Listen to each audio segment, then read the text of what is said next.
दोस्तों, जैसा कि आप सभी जानते हैं, बायोलॉजी की क्लास नंबर 1 में हमने पढ़ा कि बायोलॉजी की डेफिनीशन क्या होती है, बायोलॉजी होती क्या है। सबसे पहले ये पढ़ा। उसके बाद में क्लास नंबर 2 में हमने क्या पढ़ा, जैव विकास यानी कि एवोल्यूशन के बारे में, कि आज की डेट में जो इंसान है या कोई भी पेड़ पौधा है वो उसकी उत्पत्ति कहाँ से हुई थी, कैसे वो इस रूप में पहुँचा। तो ये हमने डिस्कस कर लिया। अब अगर अपने दिमाग से सोचोगे तो तीसरा सबसे बड़ा क्वेश्चन आता है कि हमारा जो शरीर है ये किस चीज़ से मिलकर बना है। तो हमारा शरीर किस तरीके से बना है उसको समझने के लिए आपको एक नया चैप्टर पढ़ना पड़ेगा जिसका नाम है सेल, कोशिका, जिसको हम लोग कहते हैं कोशिका। और अगर आपको बायोलॉजी समझना है तो आगे के जितने भी चैप्टर हम पढ़ने वाले हैं वो सब कोशिका पर डिपेंडेंट है। अगर आपको कोशिका समझ में आ गई तो आपको बाकी के सब कुछ जो है समझ में आ जाएगा। इस वजह से आज का वीडियो बहुत ज़्यादा इम्पॉर्टेंट है। इस वीडियो को आप समझ गए तो समझो आगे आपको कोई ख़ास दिक्कत होने वाली नहीं है। तो शुरू करते हैं आज के इस वीडियो को। देखो, सबसे पहला क्वेश्चन आता है कि सर ये सेल होता क्या है। ये जो कोशिका, सेल को हम लोग हिंदी में बोलते हैं कोशिका। मैं यहाँ पर लिखना भूल गया। तो सेल का हिंदी में मतलब होता है कोशिका। इसको समझने का सबसे बेसिक तरीका ये है, अगर आपने कभी भी कोई मकान बनते देखा होगा तो आपने देखा होगा कि छोटी छोटी ईंटों का इस्तेमाल करके हम दीवार बनाते हैं। ठीक है, छोटी छोटी ईंटों, ये देखो छोटी छोटी बहुत सारी ईंट हैं, इससे मिलाकर हम लोग एक दीवार बनाते हैं। दोस्तों, जिस तरीके से ये दीवार छोटी छोटी ईंटों से मिलकर बनी है उसी प्रकार, ठीक उसी प्रकार से हमारा शरीर छोटे छोटे कोशिकाओं से मिलकर बना है, छोटे छोटे सेल से मिलकर बना है। ठीक है, ये जो आप देख सकते हो, ये देखिए छोटा छोटा ईंट, तो ये जो है इसको हम बोल सकते हैं सेल।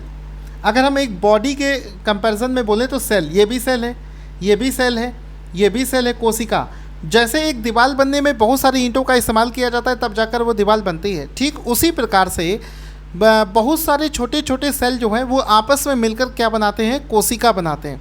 तो बहुत सारी कोशिकाएं मिलकर हमारा शरीर बनाती हैं। आप यहाँ पर देख सकते हो इस फोटो को कि जैसे आप जिस समय आप इस वीडियो को देख रहे हो उस समय क्या करो, आप अपने हाथ को देखो। सभी लोग एक बार ये प्रैक्टिकल करके देखो, अपने हाथ को देखो। उस हाथ में आप अपनी कलाई में उसको फिंगर से, दूसरे फिंगर से टच करो। ठीक है, अपने बाइसेप्स को टच करो, अपने फेस को टच करो, अपने माथे को टच करो। तो हमारे पूरे शरीर में ये जो हम टच कर रहे हैं ना, ये जो पूरा हमारा शरीर है ये छोटे छोटे ट्रिलियंस ऑफ सेल से मिलकर बना है।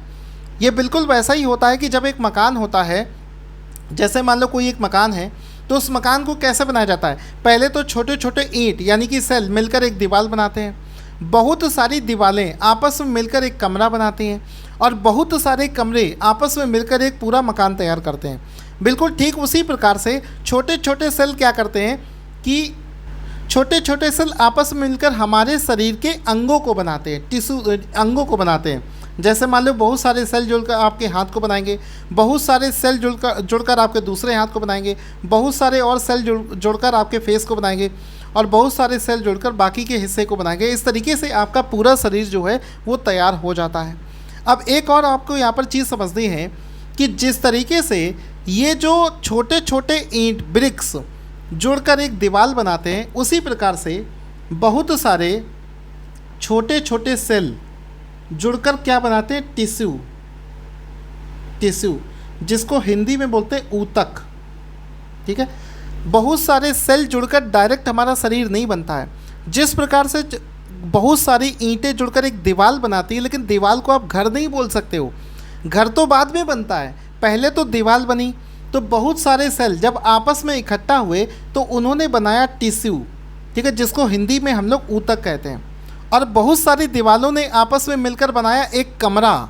ये जो कमरा बनाया है, कमरा, बहुत सारी दीवारों ने आपस में मिलकर बना दिया कमरा। उसी प्रकार से बहुत सारे सेल ने बनाया ऊतक, और बहुत सारे ऊतक यानी कि टिश्यूज़ ने आपस में मिलकर क्या बनाया, हमारे शरीर का अंग।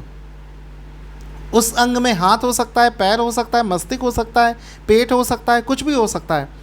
तो जिस तरीके से कई दीवारें मिलकर कमरा बनाती हैं, उसी प्रकार से कई टिश्यू, कई ऊतक आपस में मिलकर क्या बनाते हैं, शरीर का अंग बनाते हैं। और बहुत सारे कमरे मिलकर बनाते हैं फाइनली घर। उसी प्रकार से बहुत सारे ऑर्गन्स को, जो अंग बने थे, उन सारे अंगों को अगर आपस में जोड़ दिया जाए तो वो बना देते हैं हमारा बॉडी यानी कि शरीर।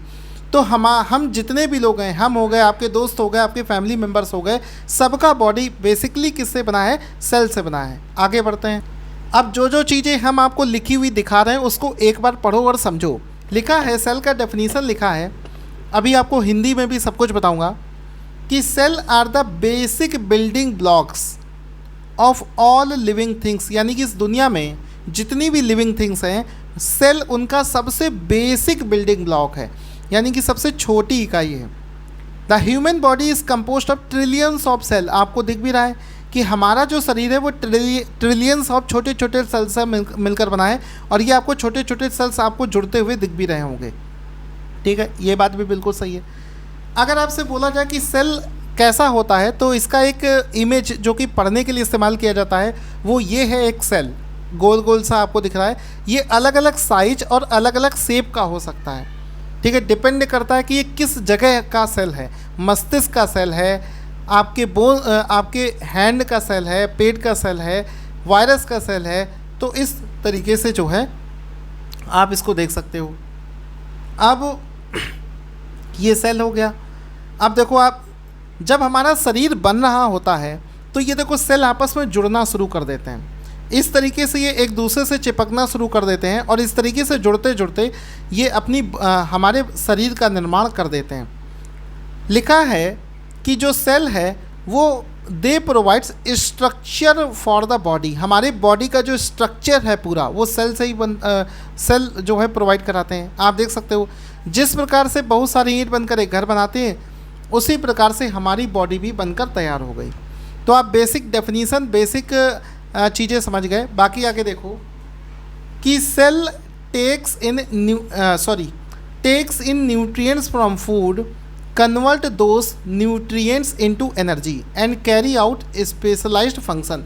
इसके कहने का मतलब है, जब भी हम कोई खाना खाते हैं, जैसे हमने कोई चीज़ खाई, तो जैसे मान लो आपने सब्जी रोटी खाई, तो सब्जी रोटी जब हमारे शरीर में जाती है तो वो अलग अलग कंपोनेंट्स में ब्रेक हो जाती है और उससे एनर्जी निकलती है, जिससे हमारे पूरे शरीर को चलने में मदद मिलती है। तो ये सेल का काम क्या है कि जैसे आपने कोई चीज़ खाई, यहाँ से ये फूड आपका नीचे आता गया, और जैसे ये फूड नीचे अंदर आता है तो आपको भी पता है कि आपका पूरा शरीर जो है छोटे छोटे सेल से मिलकर बना है। तो उस फूड को चारों तरफ से कौन घेर लेता है? सेल। मान लो हम देखते हैं, ये हमारा फूड है, ये हमारा पेट में पहुंचा फूड है। अब इस फूड को चारों तरफ, चूँकि ये हमारे ऑर्गन से जुड़ा हुआ है, ऑर्गन के अंदर में ही ये फूड गया है, तो इस फूड को कौन घेर लेता है? सेल। और सेल आप देख सकते हो, ऊपर मैंने आपको दिखाया भी था ये। तो जब ये मान लो यहाँ पर फूड है पेट के अंदर में ये, तो ये सेल क्या करता है, इस फूड से जितना भी जो पौष्टिक तत्व है, न्यूट्रिशियंस हैं, ठीक है, जितने भी न्यूट्रिएंट्स हैं, पौष्टिक तत्व होते हैं, उनको कन्वर्ट कर देता है एनर्जी में, जो कि हमारे पूरे शरीर को चलाने का काम करते हैं। इसी वजह से आप कुछ भी खाओ, फल खाओ, जूस पियो, खाना खाओ, ठीक है, पिज़्ज़ा खाओ, जो कुछ भी आप खाते हैं वो सब कुछ जो है उससे जो है वो जो हमारे बॉडी के सेल हैं एनर्जी, उसको एनर्जी में कन्वर्ट कर देते हैं। अब एक सवाल आता है कि सर ये सेल जो है, हमारा शरीर छोटे छोटे कोशिकाओं से मिलकर बना है, इस चीज़ का पता कैसे चला? किसने सर ऐसा पता लगाया? तो क्वेश्चन बनेगा कि कोशिका की खोज रॉबर्ट हुक ने करी थी। पहला स्टेटमेंट है जो कि इम्पॉर्टेंट भी है और बिल्कुल सही है। दूसरा स्टेटमेंट है कि रॉबर्ट हुक ने कोशिका की खोज 1665 ईस्वी में करी थी। दूसरा स्टेटमेंट भी बिल्कुल सही है। ऑप्शन नंबर सी इसका राइट आंसर हो जाएगा। इम्पॉर्टेंट है, बहुत बार पूछा जा सकता है।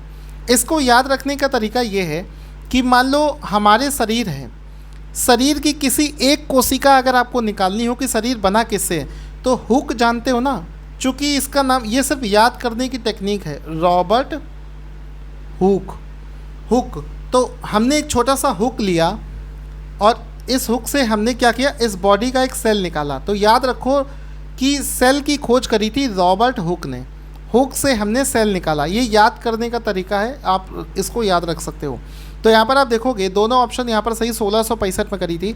अब ये रॉबर्ट हुक ने सेल का जो पता है कैसे लगाया, एक्चुअली मैं क्या कर रहा था, एक बोतल होती है, बोतल, ठीक है, तो बोतल के ऊपर एक कॉर्क लगी होती है। तो तो रॉबर्ट हुक क्या कर रहा था, इस कॉर्क को अपनी सूक्ष्मदर्शी से देख रहा था।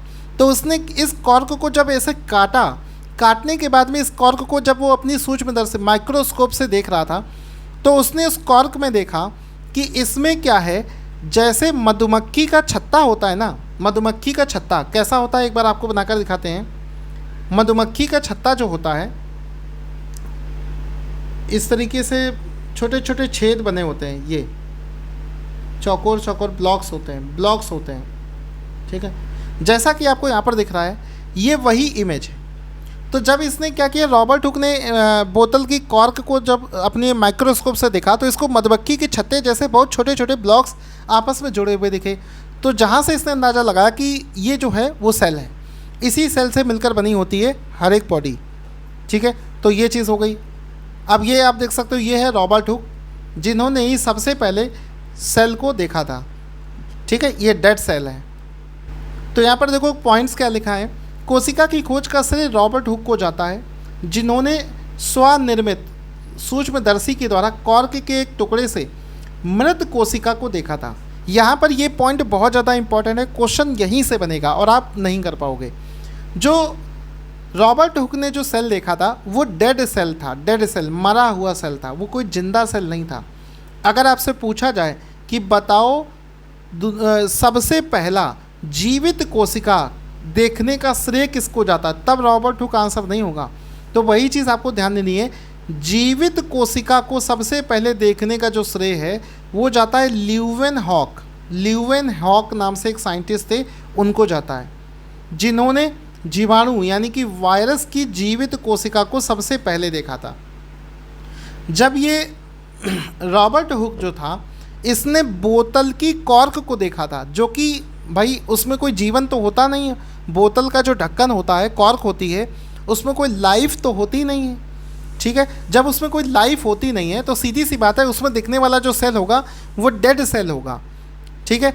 लेकिन अगर आपसे पूछा जाए पहला जिंदा सेल किसने देखा था, वो देखा था ल्यूवेनहॉक नाम के एक साइंटिस्ट ने, जो कि एक वायरस में उसने देखा था कि अरे इसके अंदर भी सेल है, ठीक है। आगे बढ़ते हैं। हालांकि एक जो सेल होता है वो इतना छोटा होता है कि उसको हम नॉर्मल आंखों से नहीं देख सकते हैं, मतलब एक छोटा सा पॉइंट लगाएं तो भी एक सेल कहा जाएगा। अब इतने छोटे से सेल के अंदर भी बहुत सारे पार्ट होते हैं और उन पार्ट्स के बारे में एग्जाम में क्वेश्चन पूछा जाता है। अगर आपको दिखाऊं, जैसे ये सेल है तो आपको ये दिखने में इतना बड़ा लग रहा है स्क्रीन के बराबर, लेकिन अगर हम स्क्रीन पर देखो, हम एक छोटा सा पॉइंट बना रहे हैं, ये रेड कलर से देखो, ये सेल उससे भी ज़्यादा छोटा हो सकता है। तो जब इसको माइक्रोस्कोप से देखा जाता है तो इसके अंदर में भी कई स्ट्रक्चर्स होते हैं। सेल को आप छोटा सा कीड़ा मान सकते हैं, इसके अंदर देखो ये भी है, ये भी है, ये भी है, ये कई सारी चीज़ें आपको दिख रही हैं और इन्हीं सारी चीज़ों से एग्ज़ाम में क्वेश्चंस पूछे जाते हैं, जो कि अभी हम लोग करने वाले हैं। आगे बढ़ते हैं। यहाँ तक हमने सब पढ़ लिया, अच्छे से हमको ये सबको समझ में आ गया। हाँ, आगे बढ़ते हैं। क्वेश्चन बनेगा, कोशिका की खोज रॉबर्ट हुक ने करी थी। बिल्कुल सही पॉइंट है, इसको तो कोई गलत नहीं कर सकता। 1665 में करी थी। दूसरा कह रहा है कि सर्वप्रथम जीवित कोशिका की खोज ल्यूवेनहॉक नाम के एक साइंटिस्ट ने करी थी। देखो, आपको कन्फ्यूज़न ना हो, इस वजह से हमने दोनों पॉइंट्स को एक जगह बनाकर ये क्वेश्चन बनाया गया है। ये आपको क्वेश्चन किसी किताब में नहीं मिलेगा, आपका कन्फ्यूज़न दूर करने के लिए। तो ऑप्शन नंबर सी इसका राइट आंसर हो जाएगा। Option number C important question है कि मृत कोशिका को देखा था रॉबर्ट हुक ने और जीवित कोशिका को सबसे पहले देखा था ल्यूवेनहॉक ने, एक जीवाणु में, वायरस में, ठीक है। अब एक क्वेश्चन बनता है कि मानव शरीर में सबसे छोटी कोशिका, सबसे छोटा सेल कौन सा होता है। तो मानव शरीर की सबसे छोटी कोशिका होती है मेल, पुरुष में स्पर्म या शुक्राणु। जो हम लोगों का स्पर्म होता है, शुक्राणु होता है, ये क्या करता है, ये सबसे छोटी कोशिका होता है, ठीक है। इसके बाद में है कि मानव शरीर की सबसे बड़ी कोशिका कौन सी होती है। तो मानव शरीर की सबसे बड़ी कोशिका होती है महिलाओं के अंडाणु। महिलाओं के, विमेन के जो अंडाणु होते हैं, वो सबसे बड़ी कोशिका मानव शरीर के अंदर में पाई जाती है। और जो पुरुषों का स्पर्म होता है वो सबसे छोटी कोशिका होता है। तो ये चीज़ आपको याद रखनी है। फिर बनेगा कि मानव शरीर की सबसे लंबी कोशिका कौन सी है। छोटी और बड़ी हो गई, अब है लंबाई किसकी सबसे ज़्यादा होती है। तो मानव शरीर की सबसे लंबी कोशिका जो है वो होती है तंत्रिका तंत्र, नर्वस सिस्टम, ठीक है, अर्थात न्यूरॉन जिसको बोलते हैं, ठीक है, जिसे मस्तिष्क की कोशिका भी कहा जाता है, ठीक है। नर्वस सिस्टम कहाँ होता है, मस्तिष्क में होता है, तो ये इसका राइट आंसर हो जाएगा। अब जब कोशिका के बारे में सब कुछ पता चल गया कि भाई कोशिका होती है, उसके बाद में दो साइंटिस्ट आए जिन्होंने कोशिका के सिद्धांत को प्रतिपादित किया। तो कोशिका के सिद्धांत को प्रतिपादित करने के बाद में इससे देखो क्वेश्चन क्या बनेगा कि कोशिका सिद्धांत के बारे में इनमें से कौन सा कथन सही है। सबसे पहला कथन है सन 1838-39 में दो जर्मन वैज्ञानिकों स्लाउडेन और स्वान ने कोशिका सिद्धांत प्रतिपादित किया। बिल्कुल सही है, और इस पॉइंट को याद भी करना है क्योंकि जो चीज़ हम पढ़ा रहे हैं क्वेश्चन के फॉर्मेट पे ये एक्चुअल में थ्योरी भी है।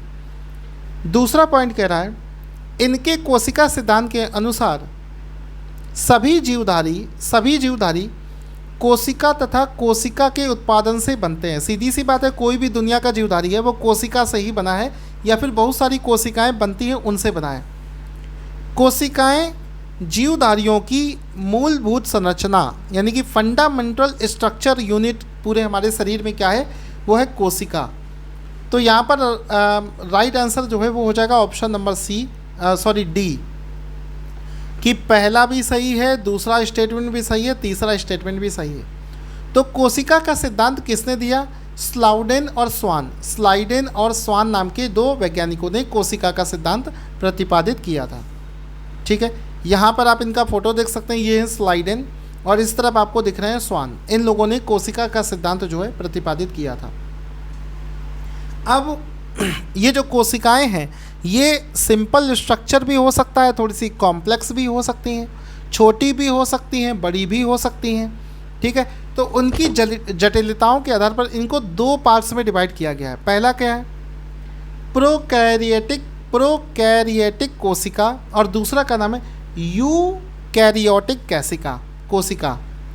पहला है प्रोकैरियोटिक कोशिका और दूसरा यूकैरियोटिक कोशिका, ठीक है। अब ये दोनों होते क्या वो समझ, यहाँ पर दोनों टाइप की कोशिकाओं का फोटो दे रखा है। ये है यूकैरियोटिक कोशिका और ये है प्रोकैरियोटिक सेल, ठीक है। अब ये दोनों होते क्या हैं आपको ये देख लेना है जल्दी से, और यहाँ से भी क्वेश्चंस बनते हैं, फिर हम इसके डायरेक्ट जो है क्वेश्चंस कराएंगे आपको, ठीक है। ये बेसिक वाला पार्ट है जो आपको कवर करना है, उसके बाद में आपको सारे क्वेश्चंस करा देंगे। और एग्ज़ाम में आपका एक single question, not a single question, मतलब समझिए आप एक सिंगल क्वेश्चन भी गलत मत करके चले आना। एक एक चीज़ आपको बता रहा हूँ, इतने डिटेल में आपको कहीं नहीं मिलेगा, एक भी क्वेश्चन आपको गलत नहीं करके आना है। सारे क्वेश्चन अभी मैं आपको करवा दूंगा। तो देखो ये जो सबसे पहले पढ़ते प्रोकैरियोटिक कोशिका, प्रोकैरियोटिक सेल, ये क्या होता है, वे कोशिकाएं जिन्हें हम बिना माइक्रोस्कोप के या बिना सूक्ष्मदर्शी या नग्न आँखों से देख नहीं सकते, उन्हें हम प्रोकैरियोटिक सेल कहते हैं। यानी कि आपकी आंखों के सामने ये प्रोकैरियोटिक सेल होगा लेकिन आप उसको देख ही नहीं पाओगे, इतना छोटा होता है, इतना कॉम्प्लेक्स होता है, आप उसको जान नहीं पाओगे, ठीक है। पहला पॉइंट तो ये हो गया। ये जो कोशिकाएं होती हैं एक्चुअल में पूरी तरीके से विकसित नहीं होती हैं, अविकसित होती हैं, डेवलप नहीं होती हैं और बहुत ज़्यादा छोटे आकार में होती हैं। इसी वजह से तो हम उसको नहीं देख पा रहे हैं। साथ ही साथ में जिनमें केवल मुख्य अंग ही पाए जाते हैं, यानी कि उस कोशिका के अंदर मान लो कोई एक कोशिका है, उसके अंदर मान लो 10 उसके छोटे छोटे अंग हैं, लेकिन जो प्रोकैरियोटिक सेल है चूँकि वो पूरी तरीके से डेवलप नहीं हुआ है, बहुत छोटा है, इस वजह से उसमें क्या होगा कि इसमें अंगों का अभाव होगा, कुछ अंग इसके अंदर होंगे ही नहीं, ठीक है। इसमें क्या है, बेसिक जो मुख्य अंग होते हैं सिर्फ वही पाए जाते हैं। इसका सबसे अच्छा एग्जाम्पल क्या है, ग्रीन नील हरित शैवाल एक तरीके से प्रोकैरियोटिक सेल होता है। ये कभी एग्ज़ाम में भी पूछा जाता है कि बताओ ग्रीन हरित शैवाल जो है, नील हरित शैवाल जो है ये किस टाइप का सेल है, तो ये है प्रोकैरियोटिक सेल, ठीक है। प्रोकैरियोटिक कोशिका के अंदर कोशिका झिल्ली, देखो ये मान लो एक सेल है, सेल, और इसके बाहर ये जो इसकी बाउंड्री आपको दिख रही है, ये जिसके अंदर इसका पूरा शरीर है, इसको कहा जाता है कोशिका झिल्ली, ठीक है। और इसके अंदर प्रोकैरियोटिक सेल में राइबोसोम पाया जाता है 70S, तथा शेष अंगों का अभाव होता है। राइबोसोम इसके अंदर पाया जाता है। अब ये राइजोसोम होता क्या है, ये जैसे हमारे शरीर के अंदर में छोटी आंत, बड़ी आंत, हार्ट, ठीक है, किडनी, लीवर, ये सब कुछ होता है, वैसे ही सेल के अंदर में भी बहुत सारे शरीर के हिस्से होते हैं, उनमें से एक चीज़ ये। अभी इसके बारे में डिटेल में आगे चलकर पढ़ेंगे। ये जो सेल होता है प्रोकैरियोटिक, इसमें केंद्रक मौजूद नहीं होता है। ये सब पूछा जाता है, इसमें जो है केंद्रक जो है वो मौजूद नहीं होता, नहीं पाया जाता है, ठीक है। आगे बढ़, देखो जब आप इसका रिवीजन करोगे तो देखो कुछ एक्स्ट्रा पॉइंट भी दे रखे हैं, याद करने वाले फैक्चुअल चीज़ें हैं, जिसको आप इस वीडियो को का जब PDF नोट्स डाउनलोड करोगे तो उस डाउनलोड करके उसको रिवीजन कर लेना, ठीक है। ये सब कुछ आपको पढ़ना है, कुछ चीज़ें जो है वो याद करने वाली हैं तो आपको समझनी पड़ेंगी। दूसरे टाइप का जो सेल है हमारी बॉडी में वो कहा जाता है यूकैरियोटिक। आपने ऊपर पढ़ा था प्रोकैरियोटिक वो होते हैं जिनको हम अपनी आँखों से देख नहीं सकते हैं, लेकिन यूकैरियोटिक वो कोशिकाएं हैं जिन्हें हम बिना माइक्रोस्कोप के या बिना सूक्ष्मदर्शी के देख सकते हैं, उन्हें हम यूकैरियोटिक सेल कहते हैं। तो अगर कभी एग्ज़ाम में क्वेश्चन पूछ लिया जाए कि जिनको हम अपनी आंखों से देख सकते हैं वो कौन से सेल होते हैं, तो आंसर कर दोगे यूकैरियोटिक, ठीक है।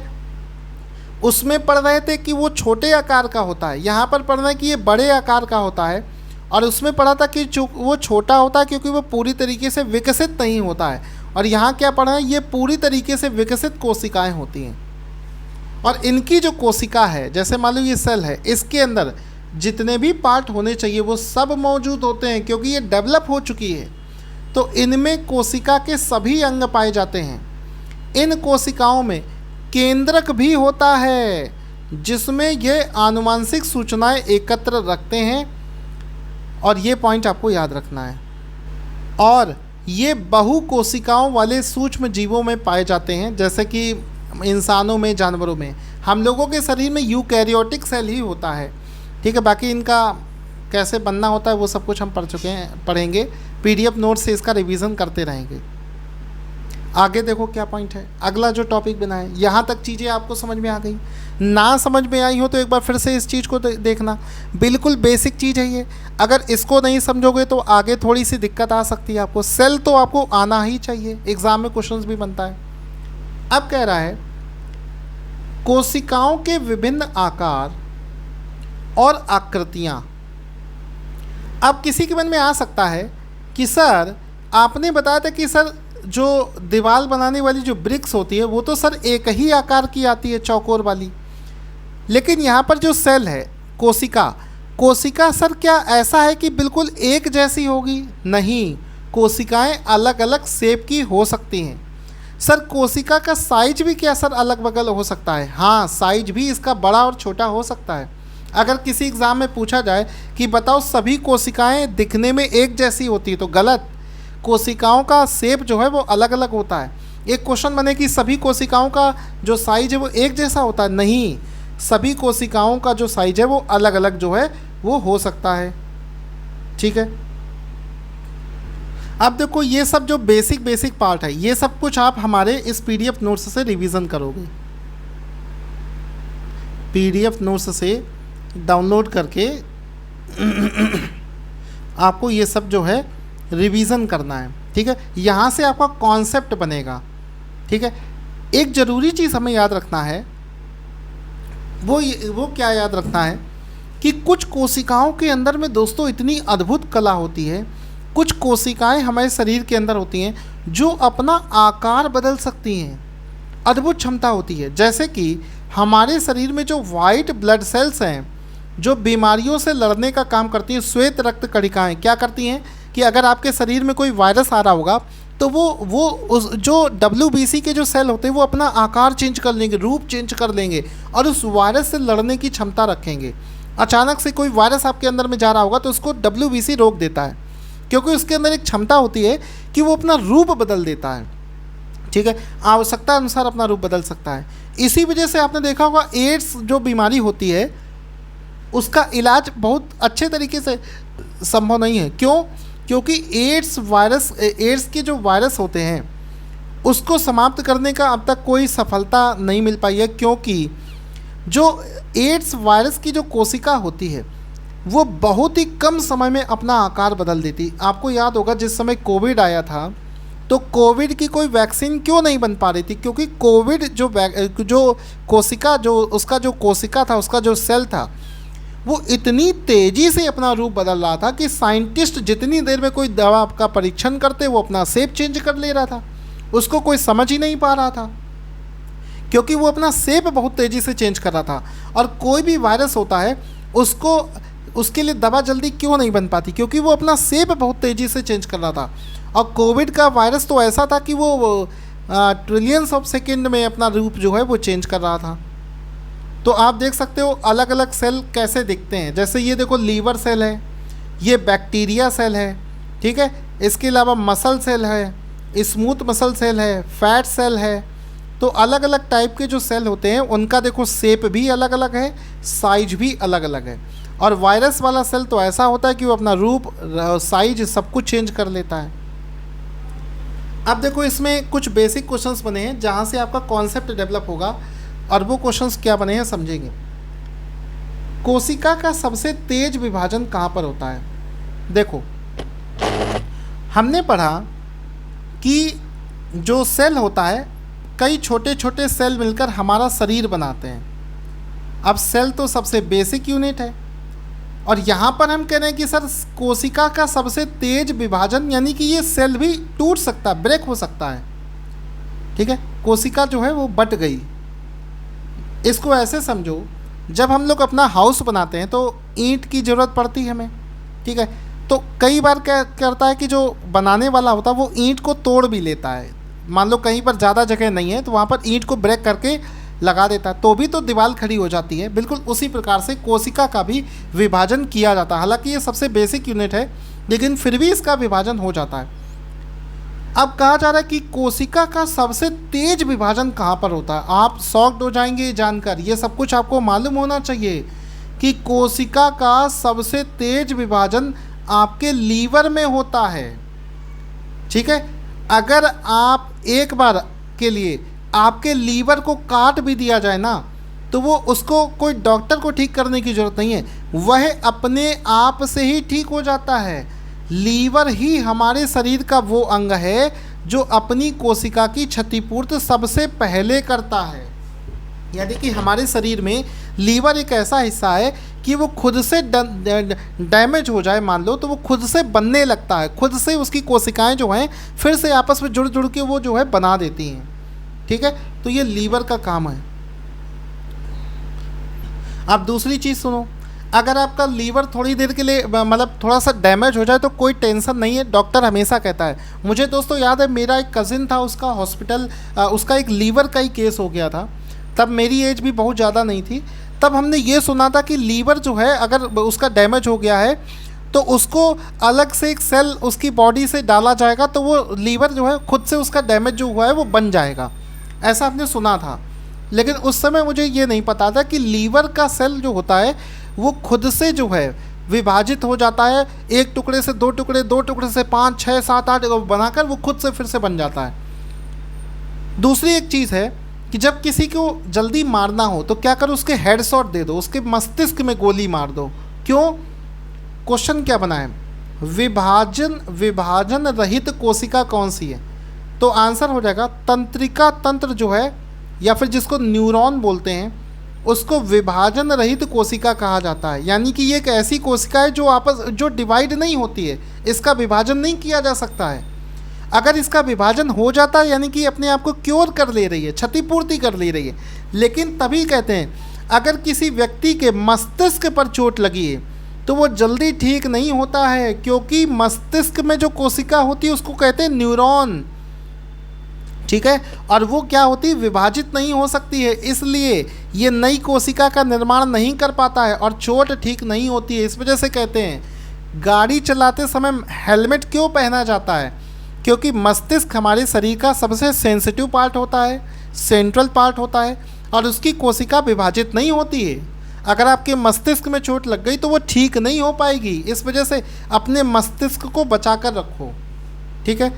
फिर क्वेश्चन बनेगा दुनिया की सबसे छोटी कोशिका कौन सी है, तो पूरी दुनिया की सबसे छोटी कोशिका का नाम है माइकोप्लाज्मा, ठीक है, ये आपको याद। फिर है दुनिया की सबसे बड़ी कोशिका कौन सी है, तो पूरी दुनिया की सबसे बड़ी कोशिका है शुतुरमुर्ग के अंडे में, ठीक है। आगे बढ़ते हैं। यहाँ तक हमने कोशिका के बारे में पढ़ लिया कि कोशिका, आपको हल्का सा आइडिया मिल गया कोशिका का। अभी आपको ये चीज़ नहीं पता चली है कि सर कोशिका जब आप दिखा रहे थे तो कोशिका के अंदर सर बहुत सारे उसके शरीर के हिस्से हैं।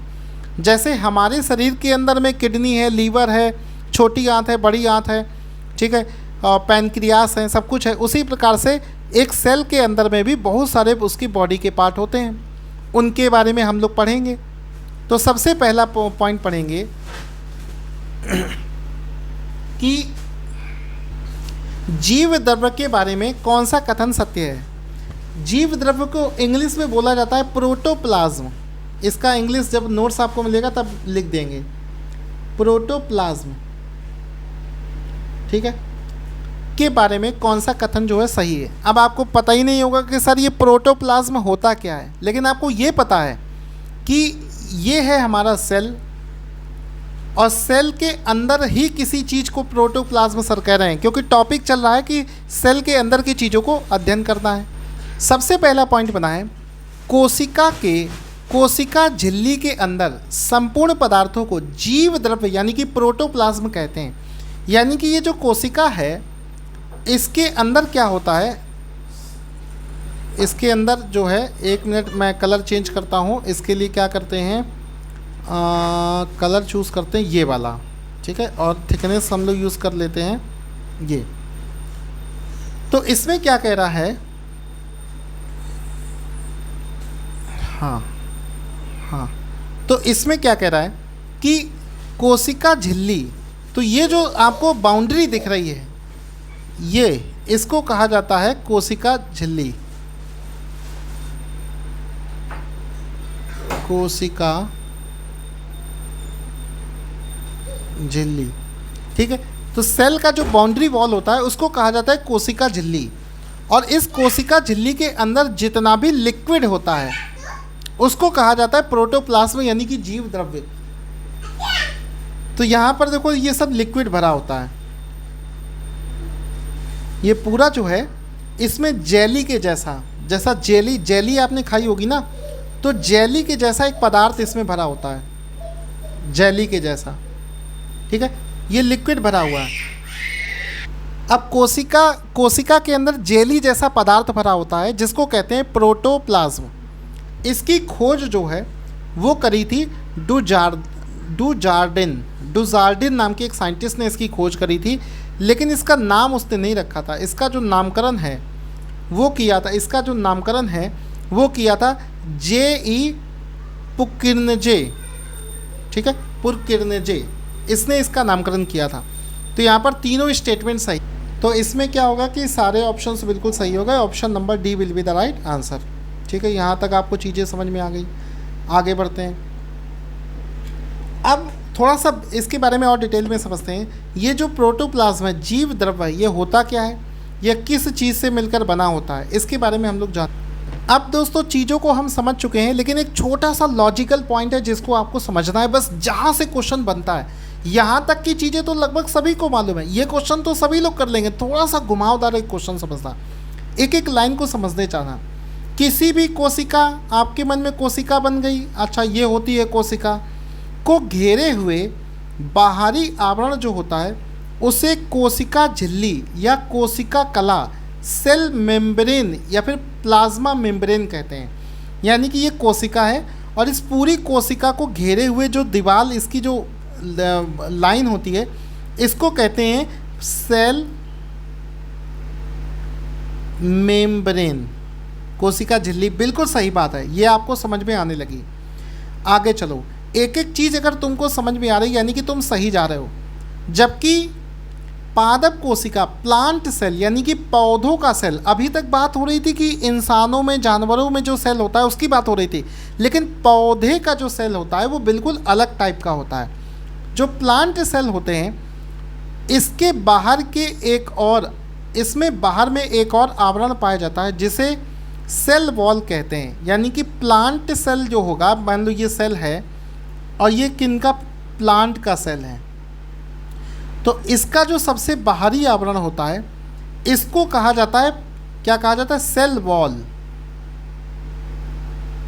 जबकि जो ह्यूमन सेल था उसके, एनिमल सेल या ह्यूमन सेल जिसको कह सकते हो, उसकी जो बाहर दीवार थी उसको कहते थे सेल मेम्ब्रेन, और यहाँ पर कह रहे हैं इसको सेल वॉल।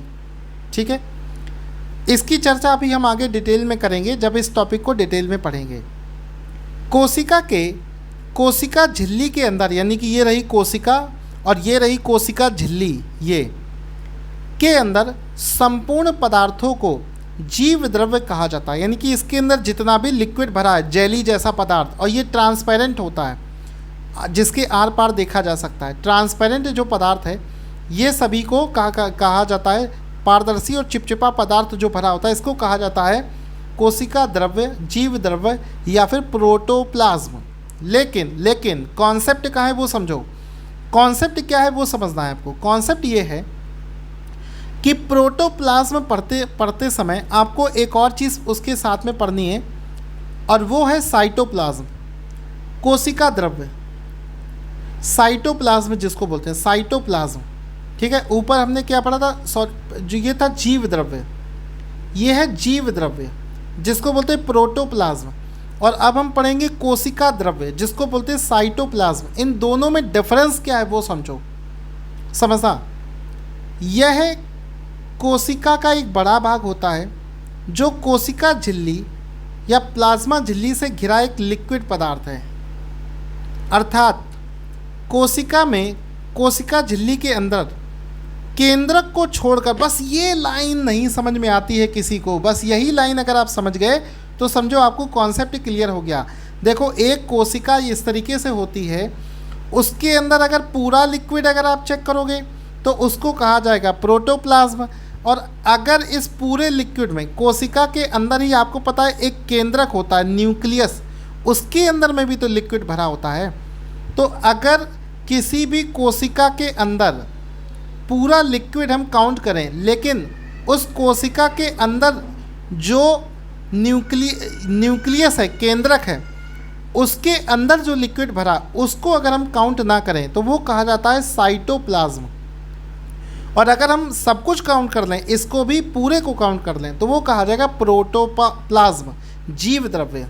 ठीक है, तो यहाँ पर आप देखेंगे तो देखो प्रोटोप्लाज्म और साइटोप्लाज्म के में डिफरेंस क्या होता है कि आपको ये देखो दिख रहा होगा सेल, हाँ सेल, ये दिख रहा है सेल, ये मान लो सेल, ये सेल है, और इस सेल के अंदर है ये केंद्रक, न्यूक्लियस। तो इसके बाहर जितना लिक्विड भरा है ये कहा जाएगा साइटोप्लाज्म, और अगर इस सेल के अंदर वाले लिक्विड को भी जोड़ दें तो ये तो बन जाएगा प्रोटोप्लाज्म। यानी कि प्रोटोप्लाज्म का मतलब है कि साइटोप्लाज्म प्लस न्यूक्लियस दोनों के अंदर का जो लिक्विड है वो दोनों मिलाकर कहा जाता है प्रोटोप्लाज्म। इसको अच्छे से ऐसे देख सकते हो कि ये जो लिक्विड भरा है, ठीक है, इसको कह रहे हैं हम लोग साइटोप्लाज्म। और अगर इसमें अंदर वाला नाभिक, ये जो नाभिक है जिसको कहते हैं केंद्रक, न्यूक्लियस, अभी इसके बारे में आगे पढ़ेंगे, इसके अंदर में भी जो लिक्विड भरा है इसको भी अगर हम काउंट कर दें, न्यूक्लियस के अंदर वाले, और इन दोनों को जोड़ दें तो वो हो जाएगा प्रोटोप्लाज्म। यानी कि प्रोटोप्लाज्म क्या है, पूरा इस दीवार, ये वाली जो बाउंड्री आपको दिख रही है, इस पूरी बाउंड्री के अंदर जितना भी लिक्विड भरा है वो सब कुछ मिला दो तो कहा जाएगा प्रोटोप्लाज्म, और अगर सिर्फ केंद्रक वाले लिक्विड को हटा दो तो कहा जाएगा साइटोप्लाज्म। ये आपको बेसिक डिफरेंस इन दोनों में याद रखना है। अब दोस्तों अगर आप देखोगे तो सेल के अंदर देखो, सेल मेम्ब्रेन हो गई, साइटोप्लाज्म आप जान गए, राइबोसोम क्या होते हैं, न्यूक्लियस क्या होता है, लाइसोसोम क्या होता है, क्लोरोप्लास्ट क्या होता है, सेल वॉल, ये गोल्जी बॉडीज, न्यूक्लियस, ये सारी चीज़ें अभी हम आगे जो है क्वेश्चंस के फॉर्मेट में पढ़ेंगे, इसका थ्योरी भी पढ़ेंगे। तो अगली क्लास और शानदार होने वाली है जिसमें आप सेल के बारे में सब कुछ जान जाएंगे। अगर आपको ये क्लास बहुत अच्छे से समझ में आ गई हो, सब कुछ आप जान गए हो, तो मुझे पर्सनली व्हाट्सएप पर ज़रूर लिख के भेजना कि सर मुझे बहुत ज़्यादा अच्छा लग रहा है। Thank you so much guys.